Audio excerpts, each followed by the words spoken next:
Sweeney. Pete Sweeney. Pete Sweeney. Pete Sweeney. Pete Sweeney. It is that time of the week where we check in with our Chiefs insider, Pete Sweeney from Arrowhead Pride. What's going on, Pete? Hello. Happy Monday Night Football Friday. I know, we don't get a ton of these game day shows, which we'll get one on Monday, Pete. So it's kind of nice that we have that. Of course, Pete Sweeney joins us thanks to Mark Ferguson, the attorney that's been helping KC sports fans with all of their legal needs since 1996. Integrity, results, that's Mark Ferguson. Before we get into the very important football discussion, in the 1 o'clock hour today, we have a mystery box that costs about $200 or so. Claims to have about $500 worth of stuff. It's either from Amazon, Target, or Walmart. Returned items. It's sealed. We don't know what's in it. What do you think's in the box? Good question. I gotta think it's clothing items that are like a little ripped. I don't know if they're damaged. They're not items. Supposed to be damaged, but maybe Pete's right. They will be anyway. Yeah, I gotta think, because what's the catch here? I mean, well, people return items, and Amazon and Walmart and Target, they don't spend the time to, sometimes it's easier, more efficient for them to just sell off the return pallets and things like that to these other liquidators. You know, what I want to, I do your show every week. I feel like I'm a friend of the show. I would like the third item that Cody pulls out without looking. I think you just want the third thing that comes out of the box? Yeah, whatever the third item is, I would like to lay claim to it, and I will give $25 to the box. See, that's the thing. We wondered. We don't know how many items are in there, but we know where there's probably at least 10. We should sell 10 spots at $20 a piece. That's just breaking even. But that's guarantees our profit. And then anything after the 10 items is gravy. Right. Yeah, I like that. I think that's a good idea. Yeah, I'll take item number 3. Let me know what that ends up. Okay, will do, Pete. We'll let you know when it comes up. I was rewatching part of the Miami game because I was really impressed thinking about the fact that the Chiefs defense not only held up against Miami, but did it without Nick Bolton. And I came back to a player that I feel like has been underappreciated once again this year, Chris Jones. That's what's holding all this together when some of the other defensive players are gone, right? People are making too much out of a lack of sacks for a few games for Chris Jones, aren't they? Absolutely.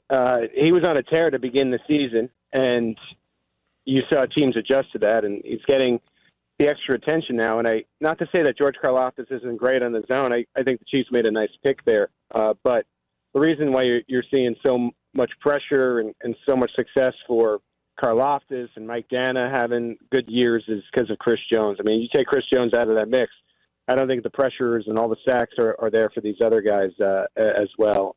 It's that old cliched chat that we always have about outside the stat sheet. You know, what are you doing that maybe doesn't appear? Like, for example, on the offensive side of the football, you have a Travis Kelce who's getting a lot of attention, and the Chiefs realize that. They make him pull the defense to the other side of the field, and that's how you get a touchdown. Same thing with Chris Jones. Maybe you're not getting the sacks right now, but he's having an impact for sure.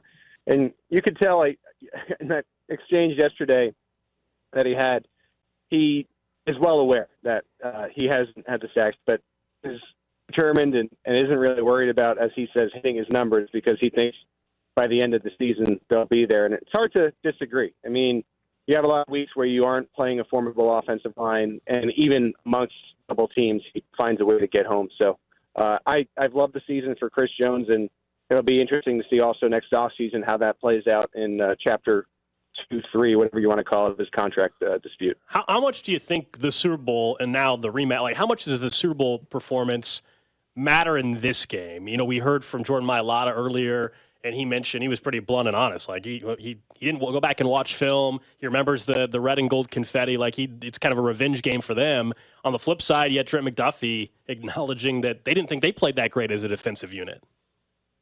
Yeah, I love that part for Kansas City. It seems like even in a win, the defense is kind of ticked off at the way that the Eagles were able to dominate, especially early. I mean, they were just running a clinic. It felt like it didn't feel like a game.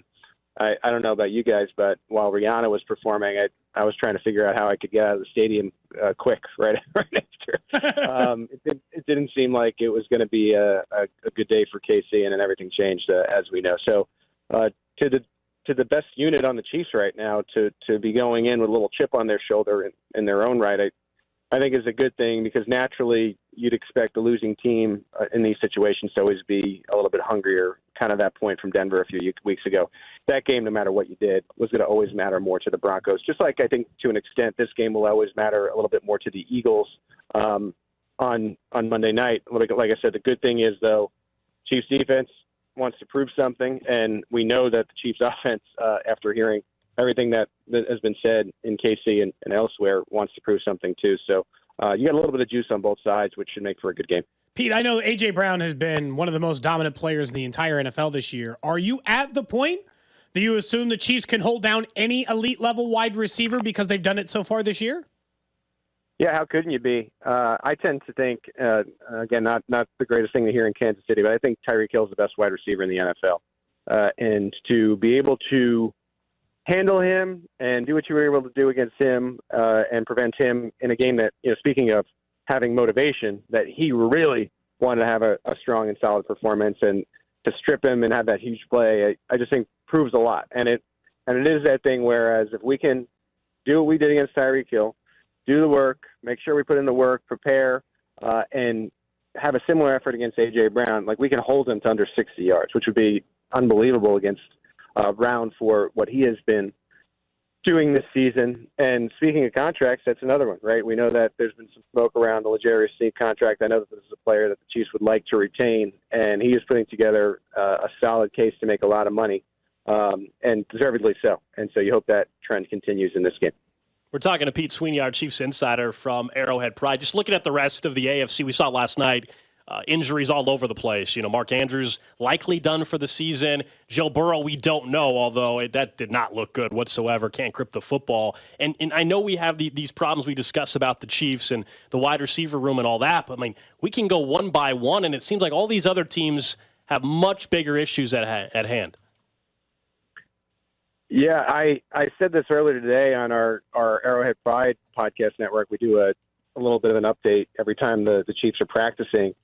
Like, we woke up this morning, and it's not outrageous to say that potentially the biggest threat in the AFC to the Chiefs is the Houston Texans, like with all the problems that are going on, because you lose Mark Andrews if you're the Ravens. That's like losing Travis Kelce if you're the Chiefs. Like, that is a huge deal, because it's a run-first team, but that was their primary target. Now you can focus the attention on the Zay Flowers, and then it's like you're working with an Odell Beckham here, or Rashad Bateman that really hasn't panned out. And there's flaws with every team. There's holes for what would have been the preseason contenders. The Chiefs have already proved what they can do against the Miami Dolphins in the game that they wanted really badly. And who's the only team that really seems to be gaining steam? I don't think you're buying the Steelers, right? So it's just wild. We thought the AFC was going to be one thing, and now you get to the middle of the season, and it's a completely different thing.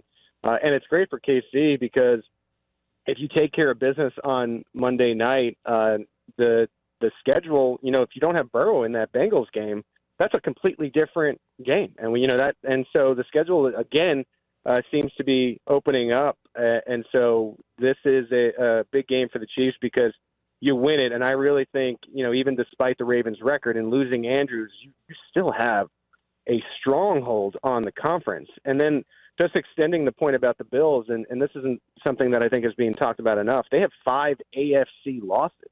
So they need to get there on wins alone. Are they really going 5-2 down the stretch? So this is a really opening up for the Chiefs, and I think it's a good thing. And so long as you kind of clean up the mistakes, be a little bit better on offense, continue what you're doing on defense, should be another likely trip to a Super Bowl, which is crazy to say only here in Week 11. Pete, do you think any of these 3 teams makes the postseason? Cincinnati, Buffalo, or the Chargers?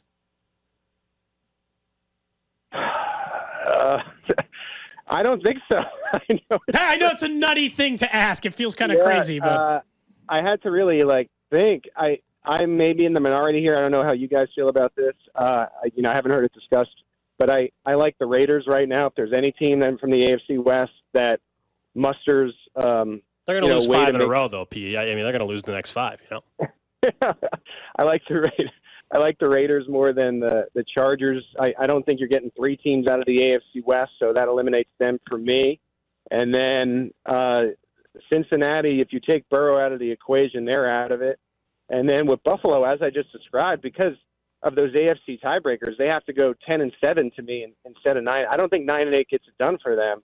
And so I don't buy that with their schedule either. So amazingly enough, I think all 3 of those teams may be on the outside looking in, which is wild to say. I really had to think about it for a second.